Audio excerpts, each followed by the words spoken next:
So in terms of the benefits and uses for dry needling, we break these up into three main categories in terms of why we would do it. Muscle mobilization, so the tightness in a muscle, muscles and joints aren't moving as well as they should. Instability and muscle activation, muscles so showing some weakness, showing some poor sequences in your movements, or just pain in general. Tissue healing, relieving chronic pain, things like that. So we're gonna break all of those down, and Nate's gonna start talking about some muscle mobilization issues. Yeah, so as you mentioned, when we're working on trying to improve the overall mobility of whether it's the muscle or joint, whether this is due to just lack of stretching and lack of exercising with proper form, or if it's following a surgery that forced you to be immobilized, that's going to lead to stiffness and limited flexibility and range of motion. Dry needling is very effective, as we described earlier, kind of releasing stiffness within muscles. It's going to help deactivate those trigger points, help to improve the ability for the muscle to contract and relax.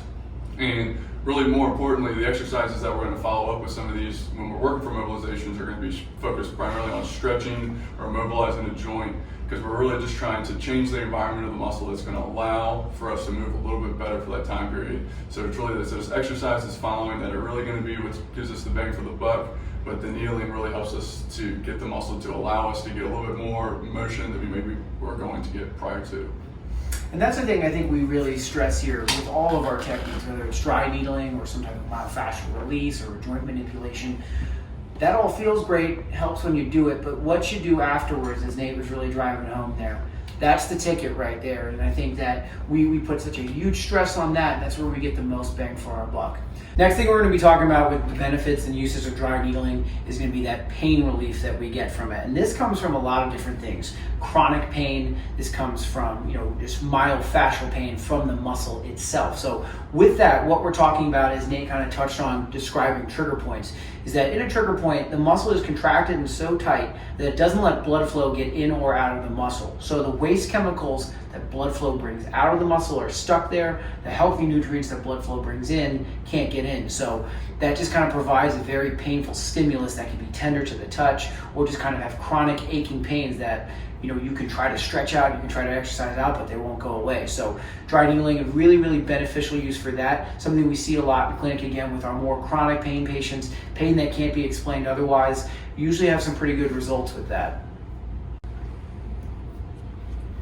Another example that we can use, or indication for dry needling, for example, is what we would consider an acute muscle injury. So some examples I mentioned in prior videos, whether it's an ankle sprain, a whiplash injury from either a contact sport or a car accident, or even something like just exercising, going through a really high intensity exercise that potentially put a little bit too much stress. So for some of your distance runners to end up with some kind of hamstring pain, those are different indications for this acute injury dry needling.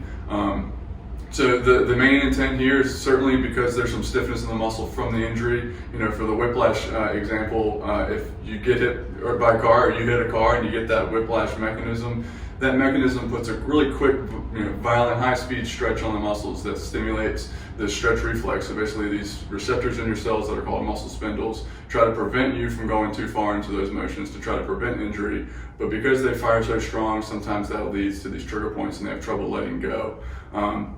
So we use the needling to kind of help, one, release the stiffness, but also just try to promote that healing response to continue on, to allow things, the blood flow to bring in that good nutrients, to allow the tissue to heal up properly, and also just to allow you to continue to move well and exercise well for those who are trying to remain active, just so that you can continue to avoid compensations as much as possible so that we aren't continuing to increase the susceptibility to pain.